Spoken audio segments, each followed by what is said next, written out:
the kind introduction, and thank you for the kind invitation. It's a wonderful place, I think, and I appreciate very much the opportunity to be here and to present and support everything around it. It's just nice.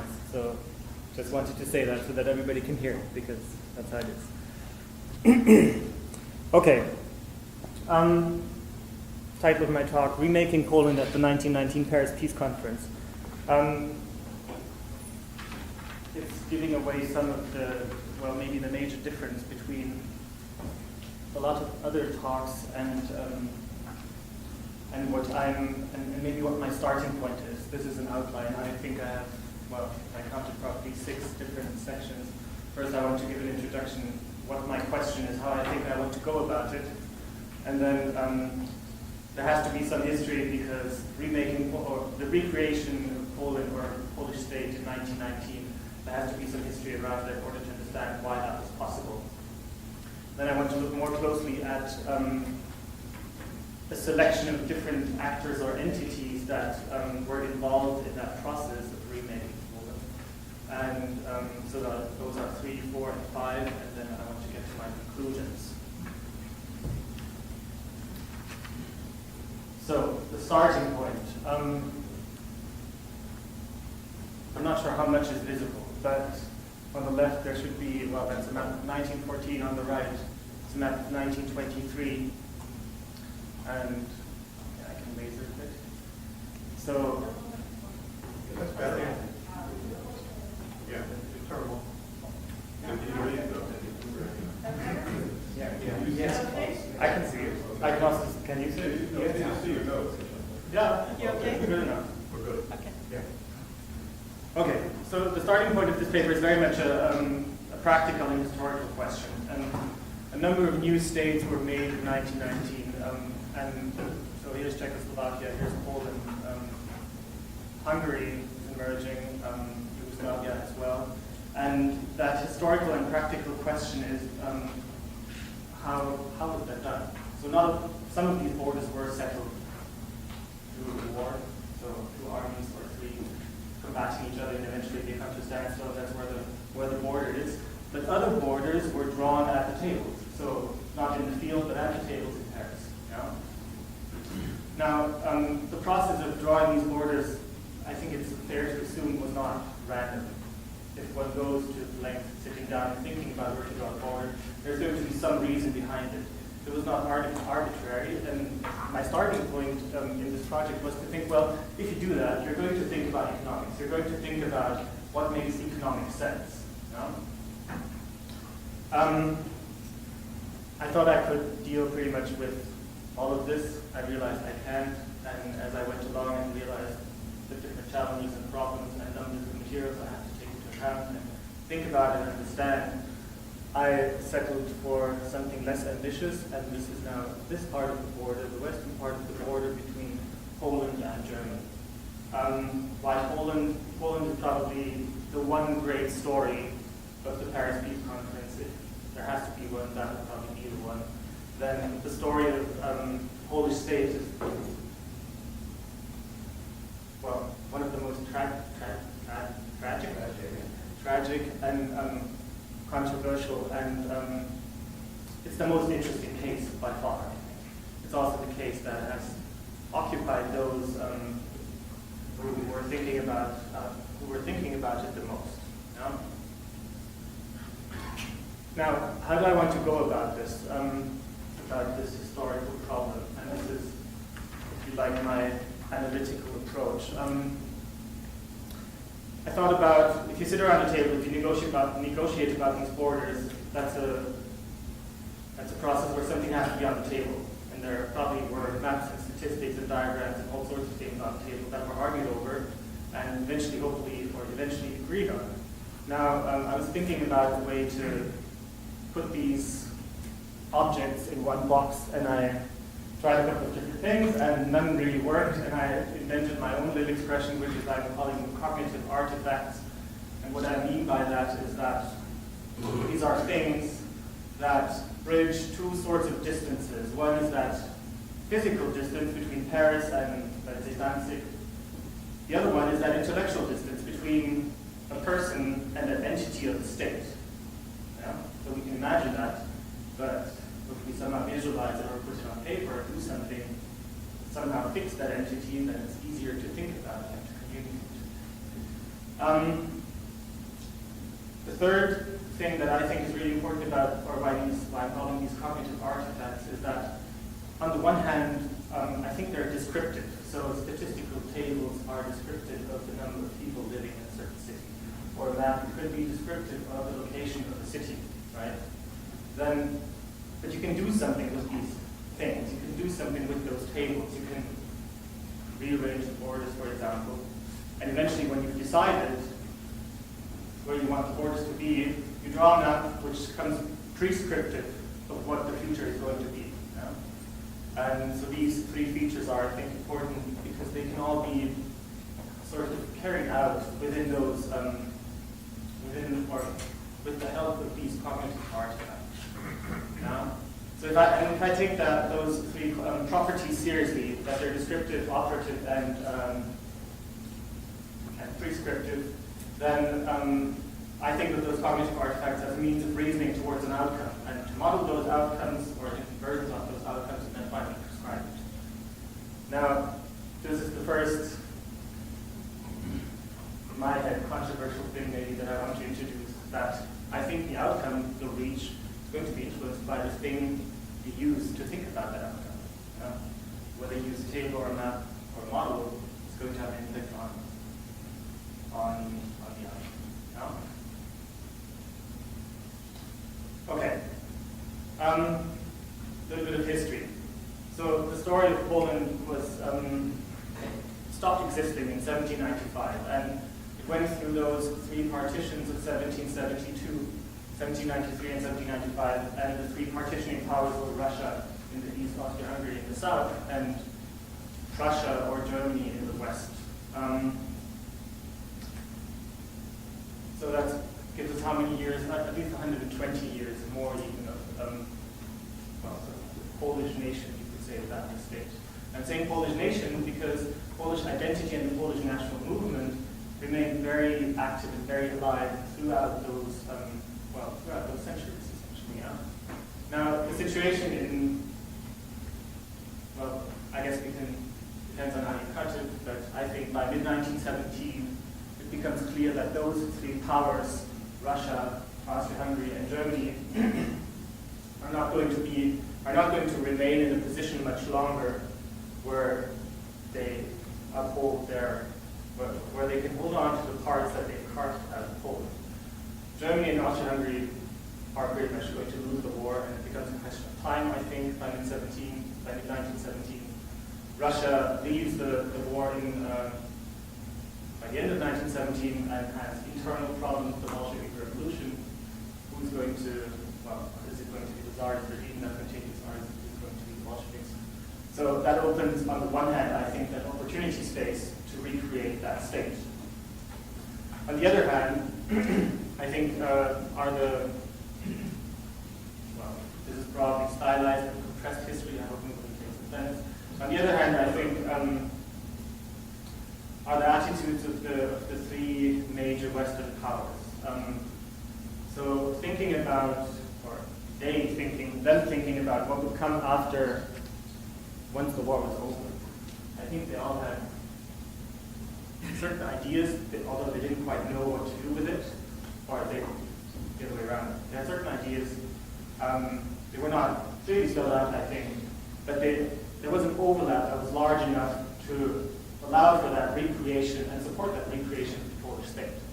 I think the U.S.'s position was, by and large, maybe one can say, this idea of a new order. A new order that was not based on foreign domination of ethnicities, that did not have those multi-ethnic empires where somebody was always angry because he was not self-determined. Instead, this new world should be based on ethnic self-determination, and there should be a peaceful coexistence of nation states. And Poland is very much a showcase of that story, because it has that strong nationalist movement, because there are these three powers who are now losing the war and who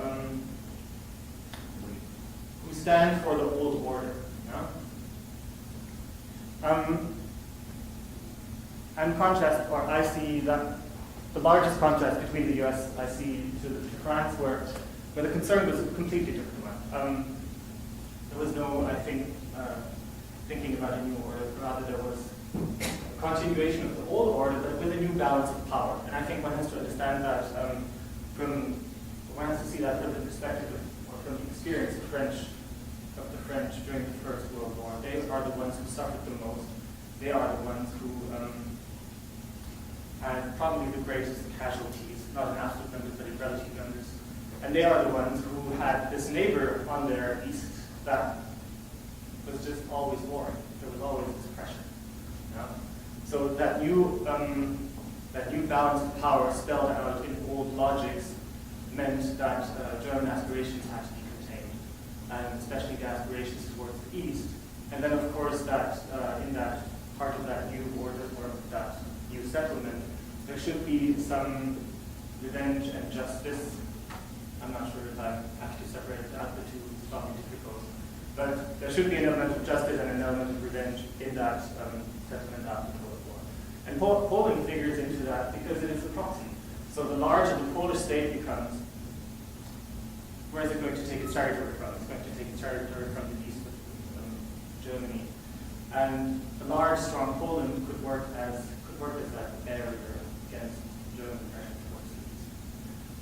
The UK, I think, I think they had a pragmatic position. On the one hand, they had a perception that times were changing and that there was a broader public demand to end these wars that just kept drafting and drawing young people into the army, and they came back without a limb, or they didn't come back at all. On the other hand, there was certainly not the same degree of idealism that the US put forward. So, yeah, that's where I leave it. I'm happy to be invited to live further on that. Now, what happened before they sat down in 1919? So in January 1919. As I said, the Polish nationalists, or the Polish national movement, it was very alive, and it was very, they were not surprised by this. They did not come to Paris unprepared. Roman Dmowski is probably the key figure that we want to look at. He was an exiled politician, and he had strategized and thought about the recreation of the Polish state pretty much since at least the early 1900s. So 1905, I think, was his first book where he publicly said that, well, the major obstacle to Polish existence is Germany, and now this Germany was losing the war, so that brings him into the plan. He's speaking to the British and the French, most of all, and in March 1917 he writes a memo to Balfour, I think, the British Foreign Secretary, and he names 3 necessary conditions for that future state. So those are: the state must be sufficiently large and strong, then it must be economically independent of Germany, especially with regard to sea access and possession of Silesia and coal mines. And thirdly, it must be a sovereign state with own foreign policy to work for the organization of the Central European nationals to enable them freedom from German influence. So that ties in very nicely with the French perspective and the French, let's say, desires for the post-war settlement to contain Germany on the one hand, to weaken Germany, and on the other hand, to contain it in its expansion towards the east. Now, in October 1918, those conditions look very different. Number one is you must have an extensive territory, large population. I think that is pretty clear where that comes from. It's a little bit more explicit than the old condition number one. But then number 2 says the population must be sufficiently homogeneous to ensure internal cohesion. There is no sense of that in 1917. No? Then number 3, I can read it out, but I've still not understood that sentence. I've been reading it for many months now. Her frontiers must correspond to geographical requirements, making her independent on her neighbors. I don't know what that means. Defense of the borders. Could be. Sea access. Sea access. Yeah, but that's already in number 2. Yeah, No, but that's so what it's repeated number 2. That is a clue. Yeah. Does it also include the coal, or could it include something like mountain ranges? Yeah, that's defensible borders. Oh, Yeah. Okay, Yeah. Can I ask a question real quick? yeah. Would you call it a nationalist movement on the left, a nationalist movement, or a sovereignist movement? Or don't you care? When I tried to sort out those terms, nationalist or sovereignist, I didn't quite know where they come from. I know that what happens between October 19, or between March 17 and October 1918, different ideas enter, so to say, that negotiation space, and Mosky has to respond to that. Yeah. That was just Yeah. I would call number 2 in October 18 nationalist. Why so? Must be sufficiently homogeneous. I mean, what I'm thinking the whole time you're talking about, this is the same arguments the Germans used why they had to expand in World War II. They have all the German population under their control. and a lot of other ones. Yeah, yeah. Well, they had to get space. They had to get space. That's right, yeah. Once they got all the Germans, then they needed space. So, on the right, so if one is to link, I think it depends on what one wants to think of as the nation. Yeah. Does that mean Yeah, yes. ethnicity? Yes. Does it mean language? You know, Austria-Hungary, it wasn't a nation state, but it was still, you know, like nobody was more Austro-Hungarian than somebody else. It was just a multi-ethnic state. It wasn't a nation state. Anyhow, what happened between March 17 and October 18, I think, is that a lot of things happened. But these are the things that I've chosen to bring out, is that France, the US, and Great Britain, they made their public commitments to that recreation of Poland. You know? And Wilson in January 1918, that is in his speech to Congress, when he also puts forth his 14 points, says that there should be an independent Polish state should be erected, which should include the territories inhabited by indisputably Polish populations. You know? Boy George, the British Prime Minister, says something similar a couple of days later. French have committed themselves already in late 1917 to the recreation of Poland, but they don't talk much about nationality. But then the thing keeps going. So this memo, the 17 memo that went to Balfour first, after the US entry to the war in early April, Balfour shares it with the US. And then Wilson asked Mosky in May 1918 if he could maybe spell out for all the territory that he plans to claim, or that he intends to claim in Paris, to spell out for all of those territories, province by province, the history of those territories, and then give a breakdown of the composition of the population. Yeah? And I think that last part, that is very much what gives us then, this is again conditions of 18, that gives us these revised conditions that are much less explicit on the one hand concerning the economic demands that have this element of ethnic identity and ethnic homogeneity in them, and that also give us this third point, one could read as defendable borders. One could also think, I think, of the third point as frontiers that enclose certain natural resources, coal, for example.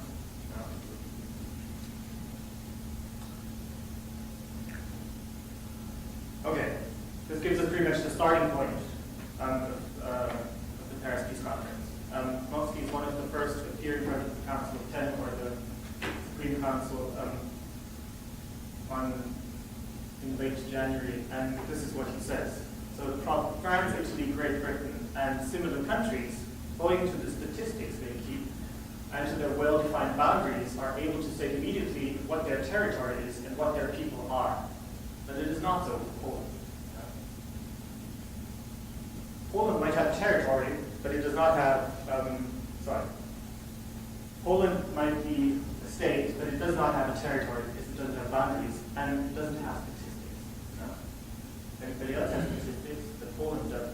That's Mosky's point.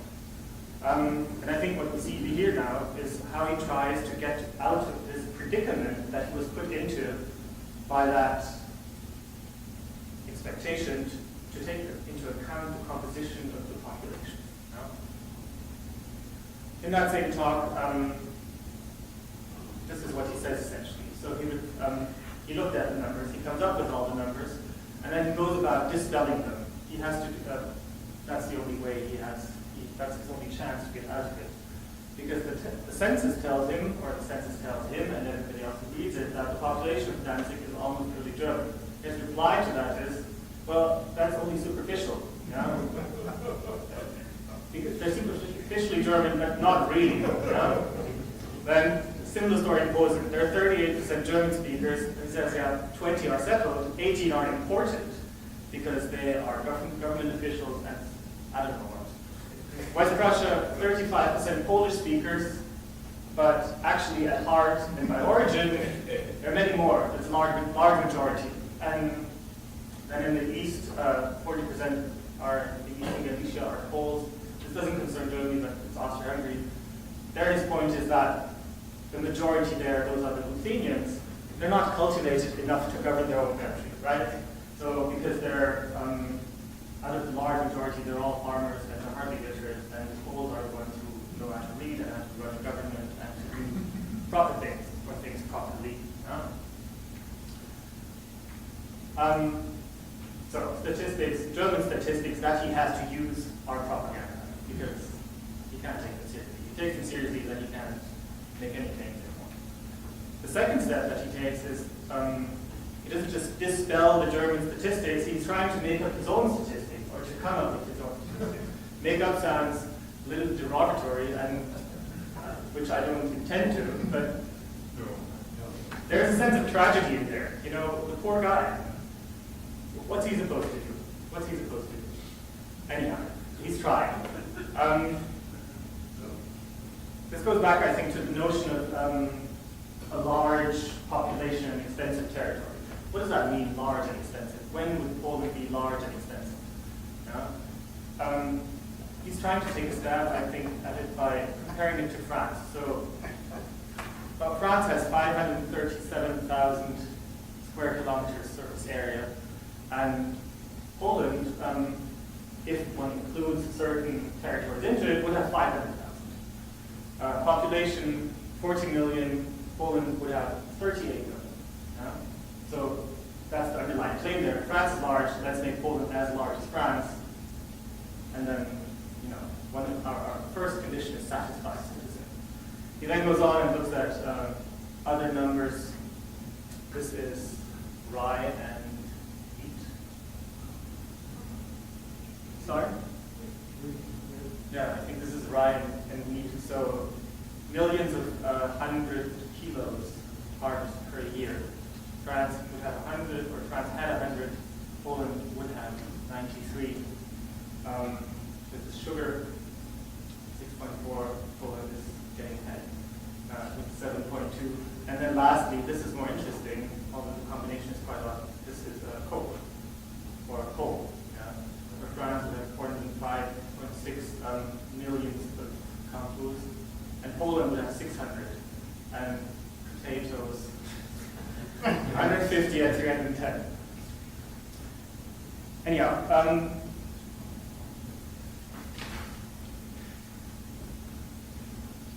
thinking back to the analytical categories I was trying to introduce or trying to motivate, is that the way I think this table works is that for France these numbers are descriptive, right?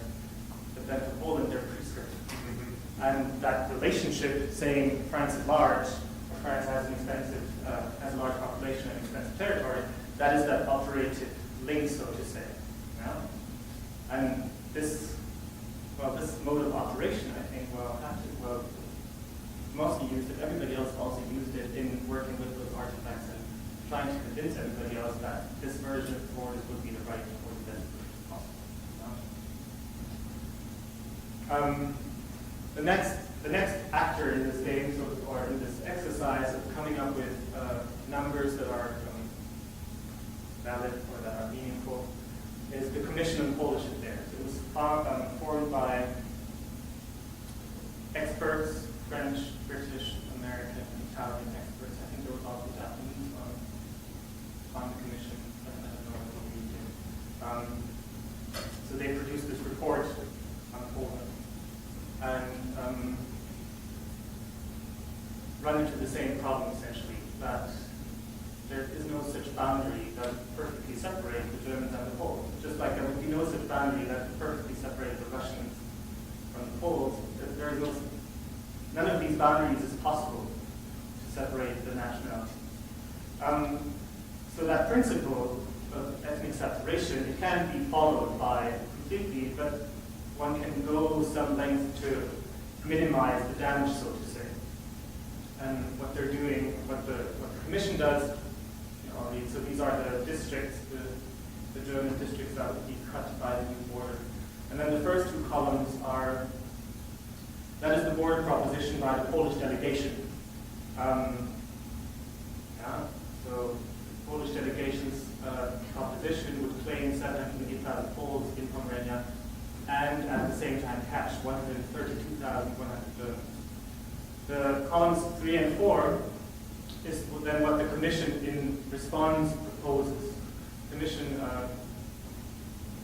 it's obvious what the Commission is trying to do. The Commission is trying to reduce that number of foreigners included within the nation states. And then the argument large, or the argument that's underlying this table is in the comparison between these two numbers. And not by the way calculating this is, if you add up this, it's 335,000, not 365,000. Anyhow, the point being, while you cannot follow that principle of ethnic separation strictly, you can try to reduce the numbers of those who are included in the who are included in foreign rule, and the Commission's proposition does so more successfully than the Polish delegation's proposition.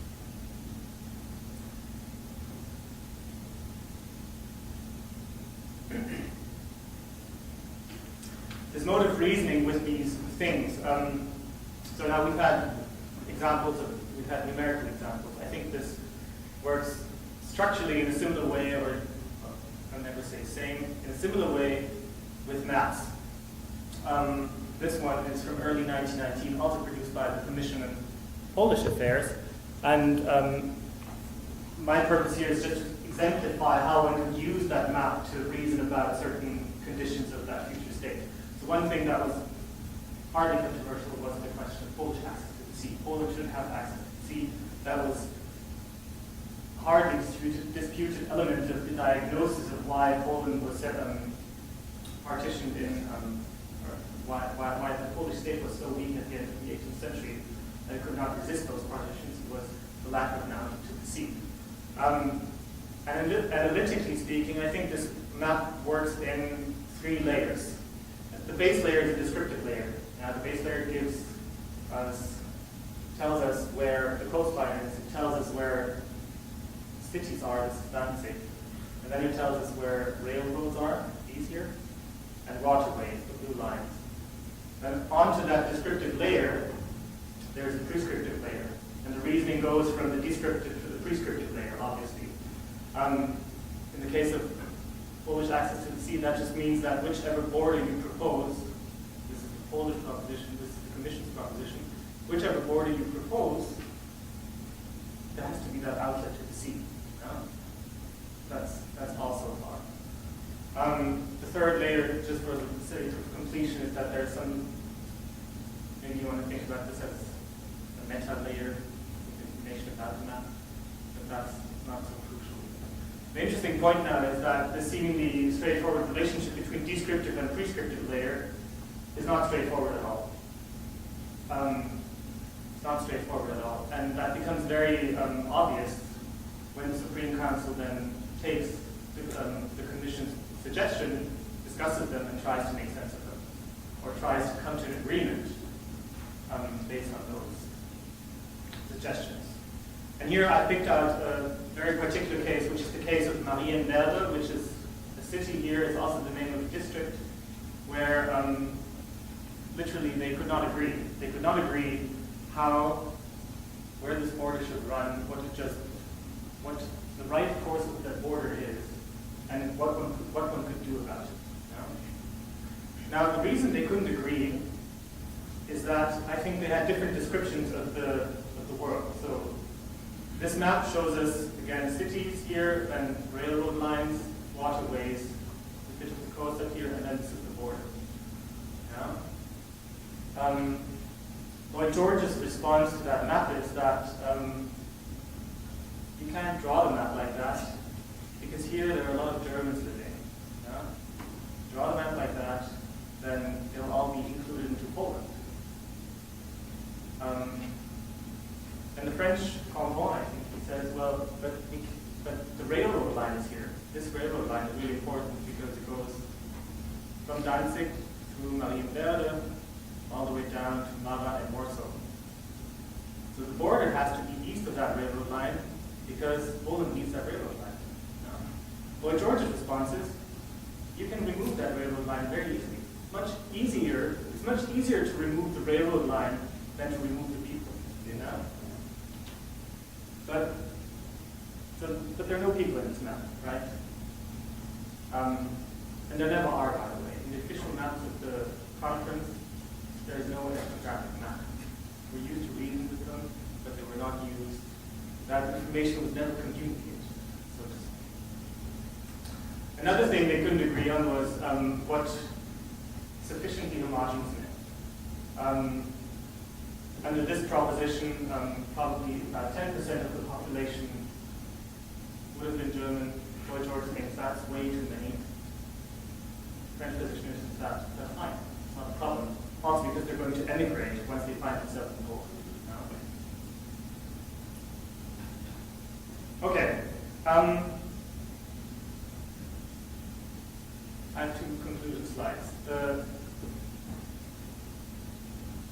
first one is about that idea of self-determination. I've already spelled that out, and it sounds very nice, and it sounds very good, but it puts Nosky in that predicament of creating his, well, it puts me into a predicament because Wilson, I think, in effect, proposes to reverse that relationship. Usually states produce statistics. I would say states are the ones who control statistics.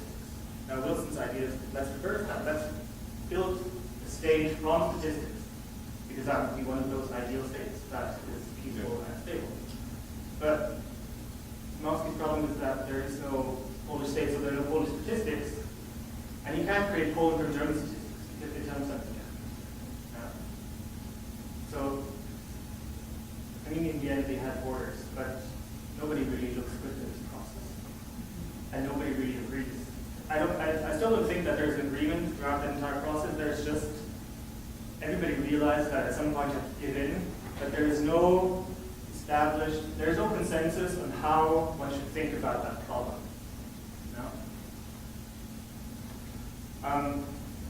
Second part of my conclusions is that this relationship between numbers and maps is that, from my perspective, it's interesting that you can't separate them out. They need to work together. They only work in combination. And then, if neither of them are socially valid, neither the numbers nor the maps, then this is Ted Porter, trust in numbers, then neither of them is valid, then you can't reach an agreement. There is no possibility for consensus. Instead, what you have to do, and I think this is what we see here, is that concurrently to that creation of the Polish state, you have to destroy the old numbers and the old maps and to try at least to recreate new numbers and new maps. Last but one point is why can't they agree on a good map? Why can't they agree on numbers? And I think the response is that in 1919, France, Britain, and the US, all of them were independent. There was not one actor that could dominate the scene, which is different from 1945. So, because nobody could dominate the scene, that's why nobody could instill or enforce his way of reading the world, very broadly speaking. And then the last question, which finally, I think, provides a link to tie this into the question of economics, is why did they use maps and numbers? Why were there no better tools, so to say? Where were the economists? You know, didn't they have something to say about this? Something better than so and so many Germans in Poland and